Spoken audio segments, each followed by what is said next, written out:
Vamos lá? Boa tarde, galera. Tudo bem? Boa tarde, boa tarde. Cadê o boa tarde? Nossa, tá todo mundo morrendo aqui. Aê! Porra, mano. Aí sim, é B-Sides, galera. Tipo, tá acima de tudo, até da Defcon. Vamos lá. Nosso próximo palestrante aí é o Álvaro Farias Júnior. Com a palestra de Dados a Decisões, o papel da CTI na mitigação de riscos de vulnerabilidades. É o de baixo? Porra, então desculpa aí, galera. Tô acordando ainda. Então agora eu chamo ao palco Ed Mota e Edu Vivi, com a palestra de Hunting. Bora lá, sejam muito bem-vindos ao palco da B-Sides, Ed e Edu. Duas figuras. Aí, ó. Nem todo mundo ganhou palmas hoje, hein, ó. Apresentação minha, depois sim, eu quero minha comissão. Com essa apresentação aí do Isaac, pô, tamo bem aqui, gente. Obrigado aí, valeu, Isaac. Boa tarde, pessoal. Como o Isaac comentou aí, tá? Hoje a gente vai falar um pouquinho, né, sobre Hunt, né, trazendo aqui algumas questões assim, indo, né, do CTI, enfim, como a gente montar, né, um framework, alguma coisa, como começar a fazer o thread hunt na sua companhia, né? Então, hunt from APT to a parte de query language, as queries, enfim. Aqui um disclaimer, tá? Estamos aqui, eu e Ed aqui, trazendo nossas opiniões, enfim, deixando aqui o crachá de lado, tá? Falando um pouquinho sobre a gente, tá? Então, o Ed aí, ambos somos aqui do time de X-Force, tá? Do time da IBM, Incident Response. O Ed está há quanto tempo já, Ed? Na IBM? Uns 3 aninhos aí, eu também estou uns 4, mais ou menos. Temos aí o Ed aí uma vasta experiência aí, parte de forenses, enfim, Incident Response, a parte de hunting mesmo. Ali também eu parecido ali, enfim, algumas coisas ali, thread hunting, a parte de Incident Response, também um pouco de cloud, tá? A agenda aqui é a ideia, tá, pessoal? Então, a gente vai passar por esses tópicos, né? O que é o thread hunting, por que a gente faz. Os tipos, falar ali um pouco sobre alguns frameworks e ferramentas, e aí depois abrir para perguntas. Então, inicialmente, né, o que é o thread hunting? Deixa eu trocar aqui de mão, que fica mais fácil. Thread hunting, né, antes de tudo ali, a gente não vai estar falando ali de nada que vai ser uma bala de prata, enfim, não existe, né? A gente sabe muito bem disso. Então, é o que vai ser definido ali de organização para organização. Tá? A gente vai passando por alguns pontos que vai ajudar a gente cair, né, cada vez de forma mais específica para conseguir fazer um hunting efetivo. Tá? Então, tudo parte ali dessa questão da gente fazer ter esse statement, né, bem declarado, e a gente tem esses pontos-chave, né, que vão auxiliar a gente. Então, a gente vai precisar criar uma hipótese, né, para a gente se basear nisso, enfim, e entender qual é o nosso objetivo. É uma metodologia proativa, né, então a gente sempre vai estar proativamente buscando isso, enfim. E da questão da gente sempre partir, né, do princípio de que a gente tem algum tipo de comprometimento no ambiente, né? Então, partindo disso, a gente vai fazer essas buscas, enfim, mas é um pouco daquilo, né? Hoje em dia a gente não fala mais de e se, né, houvesse um comprometimento, enfim, a gente parte do quando. Então, baseando-se nisso, né, o thread hunting vai ser muito importante por conta disso. Falando um pouco mais, né, da nossa experiência, por exemplo, e como o thread hunting entra no nosso trabalho, enfim, o thread hunting, perdão, ele é algo muito fundamental e que ele fica, muitas vezes, entre, né, um blue team e um red team, porque você acaba tendo que ter essas noções, enfim, para entender como que as coisas acontecem. E é um trabalho que auxilia o Blue Team, né? Então, a gente teve um caso onde a gente teve que fazer um thread hunting, um hunting ali, num cliente. Né? A gente tinha mais de 150 mil endpoints, então é uma missão complicada. Né? A gente um ambiente muito segregado, diferente, né? Várias tenants ali de EDR diferentes. Então, um ambiente que é muito difícil você conseguir extrair tudo aquilo, né? E depois como você vai fazer a busca, enfim, de forma eficiente, né, realmente trazendo valor para o cliente, enfim. Então, nessa situação, por exemplo, levando um pouco dessa metodologia que a gente vai passar aqui para vocês, enfim, a gente conseguiu encontrar, por exemplo, um beacon de Cobalt Strike, que ele datava também até essa questão, né, do timing, enfim, de antes de quando o EDR tinha sido deployado, né? Então a gente pega algo que estava adormecido, enfim, a equipe ali no momento nem tinha conhecimento sobre aquilo, né? Então foi algo que a gente conseguiu descobrir, enfim, baseando-se na hipótese, enfim, na questão depois que a gente vai comentar dos TTPs, utilizando o MITRE, enfim. Então é muito importante, né? É algo que consegue trazer bastante valor, né? E é bem útil. Então o porquê, né? Também do porquê a gente faz, né, esse hunting, enfim, a ideia é a gente reduzir, né, o tempo ali para a gente detectar essas ameaças que a gente está partindo do pressuposto que elas estão naquele ambiente. Então, fazendo essa busca proativa, a gente consegue diminuir isso, né? A questão ali dos controles de segurança adequado, enfim. E aqui eu trouxe alguns gráficos que são de uma pesquisa bem recente da SANS, sobre threat hunt, né, onde ela investiga threat hunters, enfim, o pessoal que trabalha com isso. E ela traz alguns pontos bem interessantes aqui, que é referente a qual tipo de ataque, né, que você geralmente consegue detectar via threat hunting, e isso servindo até de exemplo para vocês, enfim, também se vocês tiverem alguma opinião, algum ponto diferente, enfim, mas a questão do back, né, então Business Email Compromise, é um dos pontos aí que o pessoal, desde ali de 2024, já vem trazendo ali como, né, os top findings. Parte de ransomware também, então o Álvaro aqui antes estava falando sobre isso também, enfim, é algo que, por mais que a gente teve alguns reportes recentemente da própria IBM mesmo falando sobre isso, que os números de ransomware vêm diminuindo um pouco, a gente ainda, né, vê algo e com o threat hunting a gente consegue, né, adiantar isso, enfim, conseguir descobrir antes, né, do ponto ali de impacto efetivo no sistema. Tá? O ponto ali também das áreas, né, então, onde o pessoal geralmente julga mais importante o threat hunting, essa parte é importante e interessante, que a gente vê cloud, né, ali com a parte mais difícil de se fazer o hunting. Então, em azul ali a parte mais importante, que as pessoas julgam, e a parte mais difícil, cloud. Então, hoje também é um desafio, né, essa questão do threat hunting em cloud, né? E ali a parte das técnicas também ali que são encontradas ali pelos tipos de ator, então principalmente a parte de living off the lands, né, quando o ator ele está utilizando algo ali nativo do sistema, enfim, que acaba dificultando um pouco mais, porque a gente não vai conseguir trabalhar muito com IOCs, com essas questões, aí vão ser outros pontos que a gente vai estar mostrando aqui. Os tipos, né, pessoal? Então, acabei já falando um pouco, mas a parte ali do interno, né, o mais simples ali, que a gente geralmente faz com mais facilidade, né? Então, olhando para dentro ali da companhia, né, buscando sinais do comprometimento, enfim, buscando atividades ali de um insider, enfim. A parte externa, né, então, aqui entra um pouco mais a questão até de CTI, enfim, da gente buscar fora do nosso ambiente, né, buscar inteligência, enfim, que vai ajudar a gente a fazer o hunt dentro do nosso ambiente com essas informações que a gente coleta. E a parte aqui de laying traps, né, então da questão de honeypots, enfim, honey exit, que vão auxiliar a gente a deixar algo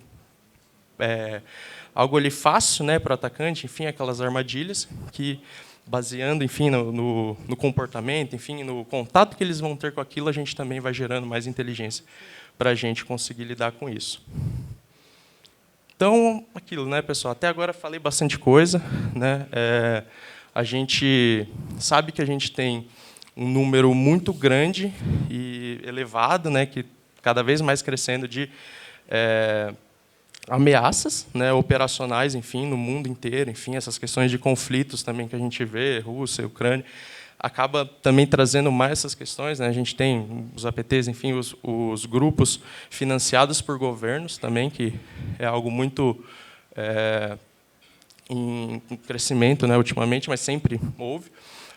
Cada grupo ele vai ter os seus próprios interesses, né, os interesses únicos, enfim, questão de simplesmente financeiro, enfim, o ganho econômico ali em cima, ou o impacto realmente por uma causa, o ativismo, essas questões. E então, assim, a gente tem que entender isso muito bem para saber de quem a gente pode estar sendo alvo. E da parte dos TTPs, né? Cada grupo ele vai ter, né, essas táticas, técnicas e procedimentos diferentes que vão dificultar um pouco a nossa vida, mas a gente vai trazer algumas formas aí para a gente conseguir passar por isso. E a questão da gente ter recursos finitos, né? Então a gente tem que saber priorizar as coisas, enfim, não é uma tarefa simples. Toda hora eu tô voltando. Os indicadores de ataque, né? E a gente tem ali a questão da pirâmide da dor. Imagina aqui que vocês já viram, enfim, não sei o quão familiarizados vocês estão com isso, mas a ideia é a gente ir desde o início, enfim, passando.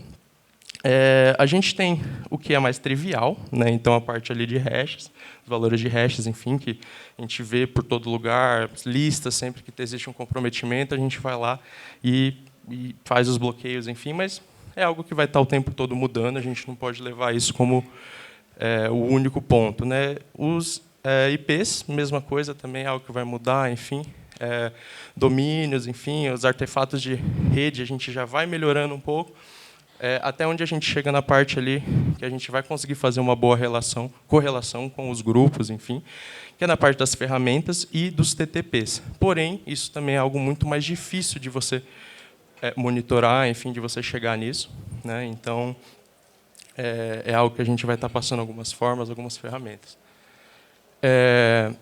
Utilizando isso, né, tendo isso, também é interessante a gente ter em mente, entender como funciona a parte aqui do Cyber Kill Chain, para a gente ajudar a gente na parte depois, quando a gente vai fazer a hipótese, enfim, onde a gente tem que entender, né, que o atacante, geralmente, enfim, né, isso daqui é algo desenvolvido ali pela Lockheed Martin, então é algo que vem lá da área de defesa, né, da área militar, que é adaptado aqui para a gente na área de cyber, onde a gente vai ter a etapa de reconhecimento, quando o atacante vai entender o ambiente, enfim, entender as formas que ele tem ali para entrar. Depois disso, a gente tem a parte de weaponization, onde ele vai se armar, né, ele vai entender, baseado naquele ambiente, as melhores formas para ele invadir as vulnerabilidades, enfim, após esse reconhecimento. O delivery, né, que é quando ele vai efetivar aquele plano que ele fez, mandar, né, e tentar acertar alguma coisa ali vulnerável, enfim, pode ser um e-mail, né, pode ser um phishing, alguma coisa assim. A parte de exploitation, né, que é quando ele vai efetivamente explorar, né, baseado naquilo que foi entregue. Instalação, né, dando certo ali a parte de exploitation, ele vai se instalar, criar persistência no ambiente. E command and control, né, que é quando ele vai voltar naquele acesso, enfim, conseguir fazer o acesso remoto, tudo mais. Ele realmente vai, né, estar bem estabelecido ali no sistema, para aí depois chegar na parte de actions on objective, né, que é quando ele vai gerar um impacto, enfim. Então, toda essa etapa, né, que o Cyber Kill Chain pega, geralmente a gente está falando de uma média de 196 dias que o atacante pode estar no seu ambiente. É uma média, enfim, pode ser mais às vezes ou até menos. Parece bastante coisa, e a ideia com tudo isso, enfim, é a gente diminuir esse ambiente, esse período, né, para conseguir detectar ele quanto antes, evitar, né, uma fase de impacto, enfim, a gente conseguir se adiantar nisso. O Mitre, né, também é algo ali que tá com, enfim, era para ter uma matriz aqui do Mitre, né, ele vai ajudar a gente trazendo uma categorização, enfim, de técnicas, né, utilizadas pelos atacantes, táticas também, que vão dividir, né, basicamente, dentro daquelas fases do Cyber Kill Chain, ela vai estar um pouco mais dividido, e a gente vai ter meio que uma categorização, né, para utilizar esse framework em outras coisas, né? Então a gente não vai precisar reinventar a roda, a gente já tem isso tudo documentado.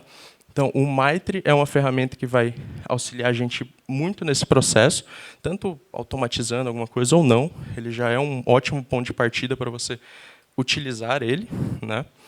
E a gente vai trazer como exemplo, né, a questão aí de um grupo APT, tá? Que, como eu comentei, poderia ser qualquer outro, mas o COSBER, né, o APT29, ele é um grupo bem conhecido, né?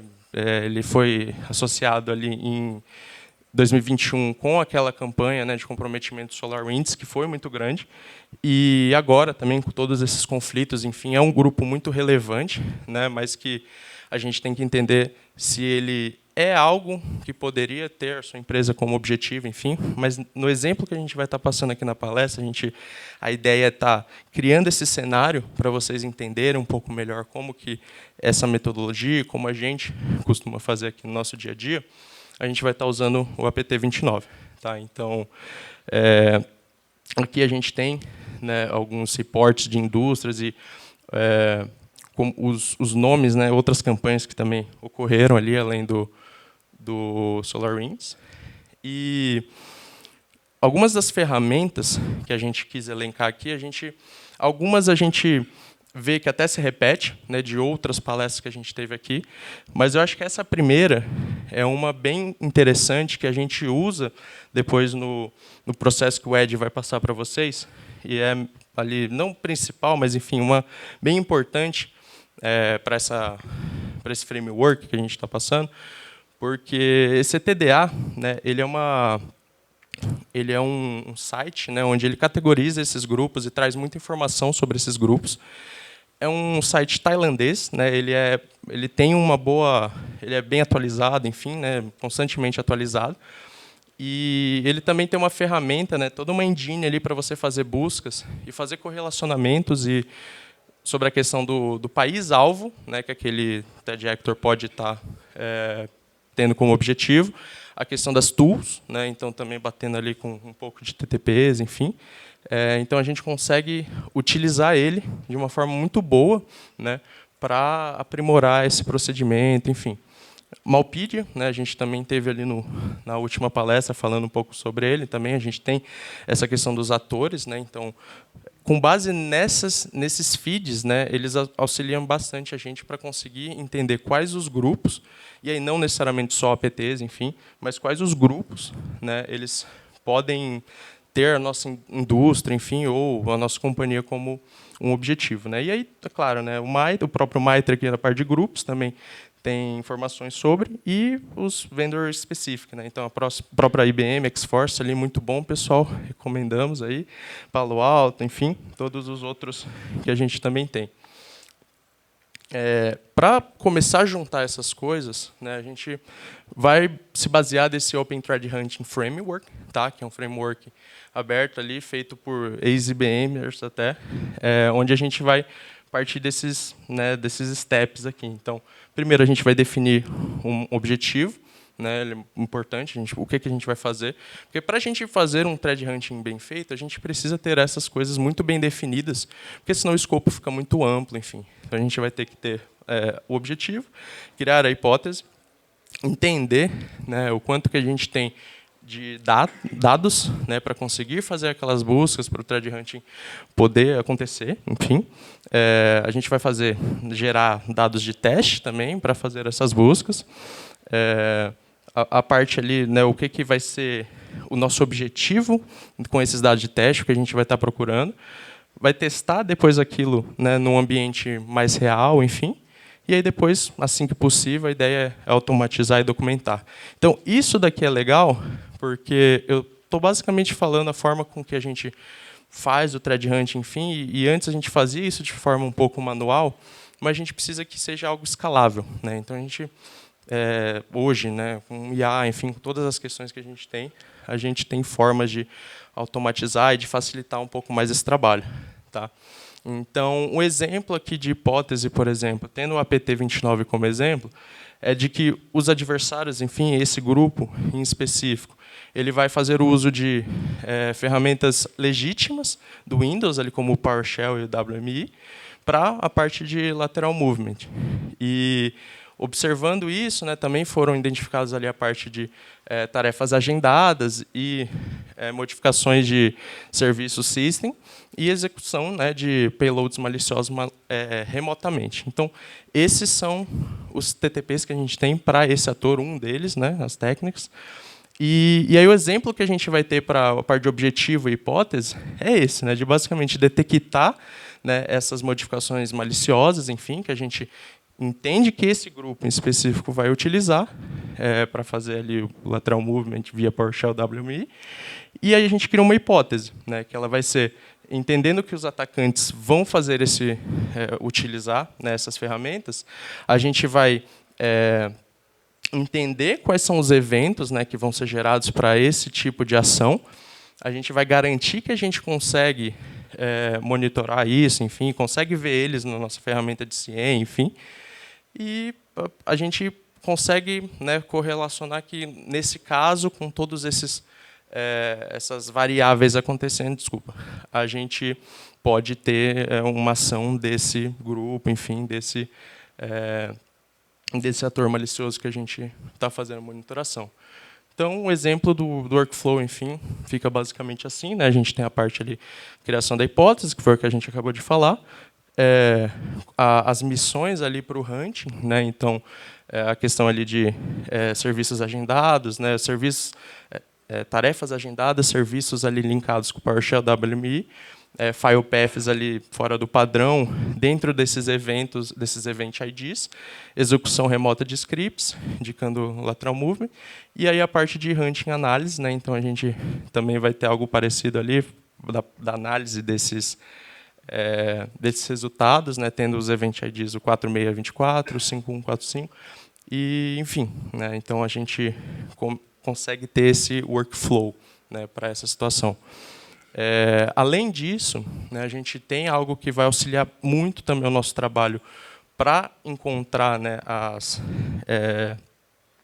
dentro dos TTPs que a gente já tem para os atacantes, que é o Sigma, que ele é uma ferramenta colaborativa open source, né, que ela tem já existe, né, mais de 3.000 regras, né, que elas são regras.yaml, que a gente consegue rodar isso e depois fazer uma conversão para o nosso CIEM, e jogar lá para fazer essas buscas. Então já faz esse meio de campo. Então a gente entendeu quais são os grupos ali que podem ter a gente como alvo, a gente consegue entender quais são ali os TTPs, enfim, as ferramentas. A gente passa isso para o Sigma, né, para ele ajudar a gente, porque já vai ter muita coisa criada lá, a gente não vai precisar recriar tanta coisa, fazer essa conversão para o CIEM. E é legal aqui porque a gente tem 3 tipos de regras hoje, né? Já tem até algumas além disso que estão em desenvolvimento, mas no momento atual a gente tem as genéricas, né? Que aí vão ser ali regras que vão utilizar para a gente identificar baseado em behavior, né? Enfim, behavior. A parte de thread hunting rules, que é o que a gente vai usar um pouco mais, né? Então vão ser ali um pouco mais abertas, enfim, mas baseado nos parâmetros, nas táticas, enfim, que a gente conseguiu elencar dos grupos. E aqui também é legal essa parte de emerging thread rules. Então ela também vai ser algo que ela vai ser atualizada de tempo em tempo, né? Baseado ali nas novidades, enfim, do que o pessoal ali que faz trabalha no Sigma, enfim, for notando. E aí da parte de campanhas de APT, Zero Days e malwares ali mais específicos, tá? Então é uma ferramenta bem interessante. Aqui é a lista, né, a matriz que eles têm hoje de cobertura, basicamente. Então, dentro aqui do que a gente tem no Mitre, né, ele é todo baseado em Mitre. A gente tem todos os pontos que hoje são cobertos, e aí a gente tem a legenda ali mostrando que hoje a cobertura ainda é um pouco baixa, mas a gente, para cada tática, enfim, mas a gente tem algo bem amplo até, baseado nas indústrias, enfim, que depois a gente vai ter que fazer um filtro disso baseado em cada caso, mas é bem interessante, tá? Então, recomendo que vocês deem uma olhada. E aí aqui, pessoal, eu vou passar a fala para o Ed, tá, para ele comentar um pouco mais sobre uma ferramenta aí que foi feita. O Edu fala muito, bicho. Deixa eu ver aqui. Beleza. Então, depois de toda essa história que o Edu contou aí, né, uma história meio triste, um trabalho de corno, digamos assim, né, vai ali, cata uma informação no site, pega as regras do Mitre, pega não sei o quê, pega aquilo outro. Eu falei, putz, velho, isso aqui é um trabalho de corno, velho. Eu não quero trabalhar a vida toda com isso. Então eu pensei em algumas ferramentazinhas aí que a junção delas nasceu a quimera apt Hunt. Então, a primeira foi, eu estou com o bagulho aqui na mão e quero mexer na mouse, foi a Find Sig Hills. O que ela faz? Ela, simplesmente, você passava um parâmetro tipo, a técnica XYZ mais uma keyword tipo password, keyword lateral movement. E ela buscava isso no diretório do Sigma, nas regras do Sigma, e trazia para ti essas regras de acordo com a tua pesquisa. E copiava essa regra para ti, e depois perguntava se você queria converter essas regras para um CIEM, né, para uma linguagem de Kelly. E foi isso, parei por aí. Eu falei, nossa, interessante. Pelo menos eu matei uma etapa daqui. Aí não parei por aí. Aí fui para, comecei pelo rabo, lá ele. E depois fui para o APT. Aqui que esse APT Groups faz? Ele vai naquele site do ETDA, gera uma lista de opções de um JSON que ele baixa a partir de lá e gera um cardápiozinho para você escolher. O que você quer procurar? Eu quero procurar um threat actor. Eu quero procurar um threat actor do país XYZ. Eu quero procurar um threat actor que ataca o país XYZ. Eu quero procurar um threat actor que usa a ferramenta XYZ. Então, a ferramenta faz isso. Ela busca isso, gera um resumão ali, um relatório para ti, desse threat actor e salva no HTML. Foi a cabeça do leão aí. Depois eu parti para o FAD APT Attack, que ele usa sticks, o sticks Mitre Attack, busca na base do Mitre aquilo que eu encontrei aqui no FAD APT Groups e gera um relatório a partir do que eu encontrei aqui, das táticas e técnicas e procedimentos, daquele threat actor que eu encontrei, as top 10. Então, aqui está um resumão. Primeira coisa que ele faz, acessa aqui, baixa o JSON, cria uma lista de opções, cria um reporte HTML daquilo que ele encontrou, cria um TXT do ID do grupo, que ele vai buscar no Sticks Mitre Attack, aquele ID, e vai trazer mais informações para mim.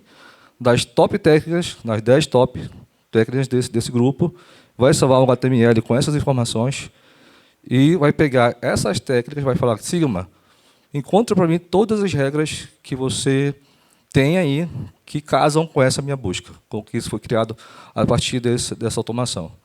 Ele vai encontrar lá as regras IML, vai salvar, vai copiar, vai criar uma lista de back-end. O que são essas back-end? São nossos ETLs, o CloudStrike, Splunk, Elasticsearch, etc. E vai falar, cara, qual você escolhe? Escolhi tal.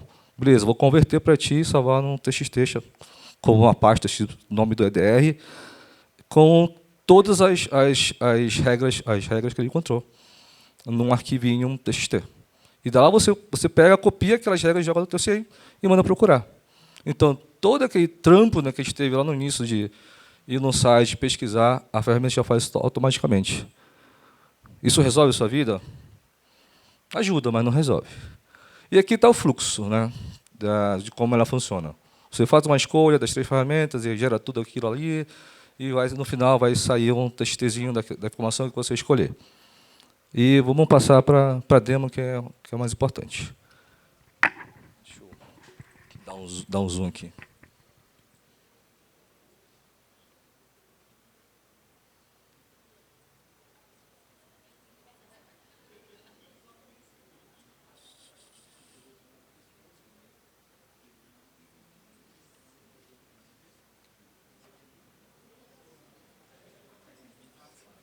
Beleza, vou narrar aqui o que está acontecendo.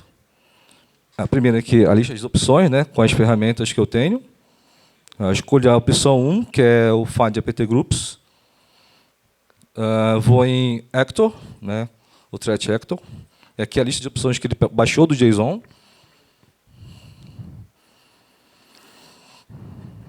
E ali eu escrevo qual APT que eu quero buscar. Aí eu vou escrever um APT do exemplo, que é o APT 29.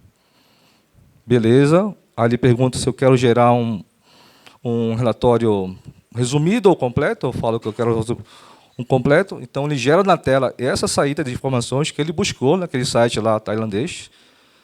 Ele gera na tela aqui e também cria um HTML. Ele vai criar uma pastinha lá chamada Finds, quando eu salvar em HTML. Ó, você quer salvar isso em HTML?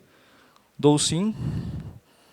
Ele criou lá um diretório de files com o ID do grupo e o nome do grupo e mais um relatóriozinho com as informações que ele conseguiu catar do site. Com isso aqui eu podia parar meu hunt e procurar depois no MitraTag manualmente, mas eu quero continuar meu hunt automático, não quero parar por aqui.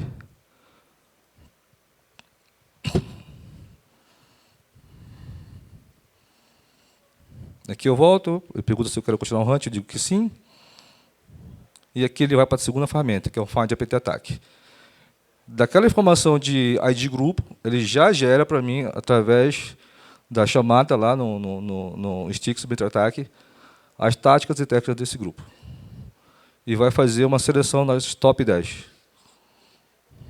E aqui está, embaixo, top 10.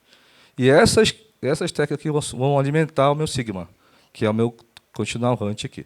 Aqui é o relatório que ele criou do MitraTag, né? Com as informações de ferramentas, de técnicas utilizadas, táticas associadas.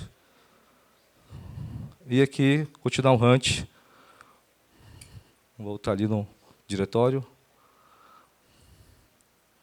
Que ali é o TXT que ele criou com as táticas e técnicas. E aqui é o Sigma, já copiando o diretório. Vamos voltar ali. Aí já estão as regras copiadas. E agora ele vai perguntar se eu quero converter ela para uma Carol Language. Digo que sim. Aqui são os back-end, né? Os meus EDRs, etc. e CIEM, etc.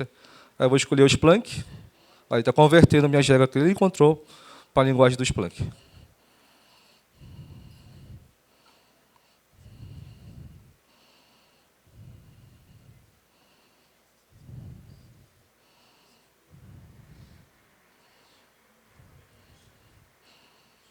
Eu vou abrir mais de exemplo aqui, uma proc alguma coisa, não lembro o nome agora. Proc creation.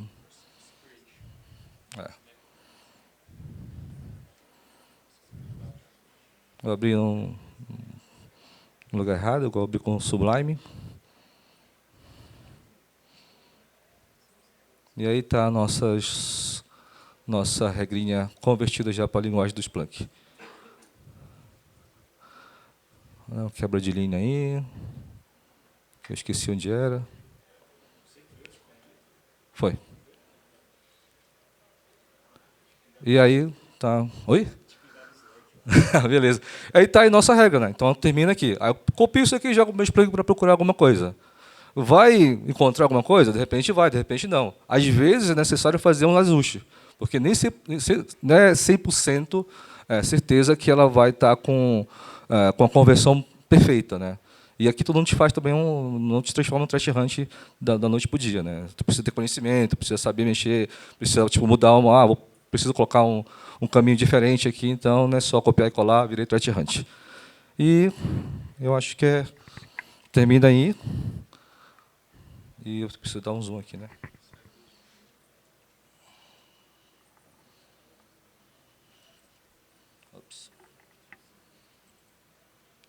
Então, trabalho futuros e melhores aí, né? É fazer uma integração via API, né? Por os EDR da vida aí. Como? Não sei, mas vamos tentar fazer. Vamos tentar. E também implementar, né, o LLM MCP, que eu aprendi ontem no treinamento do Francisco, para ter mais data sources, né? Porque a gente está se baseando só no TDDA e no MitraTag. Então, de repente, usar o LLM para buscar mais data sources e enriquecer mais dados para a gente ter mais coisas aí para alimentar e ter mais resultados confiáveis. E é isso. Aí é o nosso Pix, quem quiser fazer uma contribuição. E é isso, galera.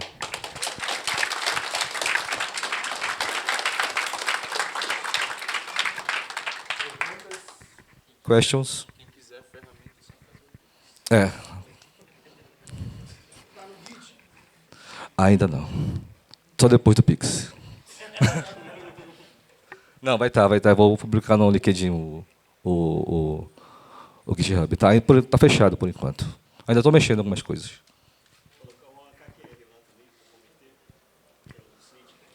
Sim, não, mas ali aquela lista de back-end você pode instalar. conforme o teu ambiente. Eu tenho Sentinel, vou botar o Sentinel. Eu tenho, sei lá, o QRadar, posso instalar. Então, ali já é o Sigma CLI, que você instala os backends. Aí, se estiver instalado, ele mostra a lista lá. Beleza? Perguntas? É isso, galera. Valeu.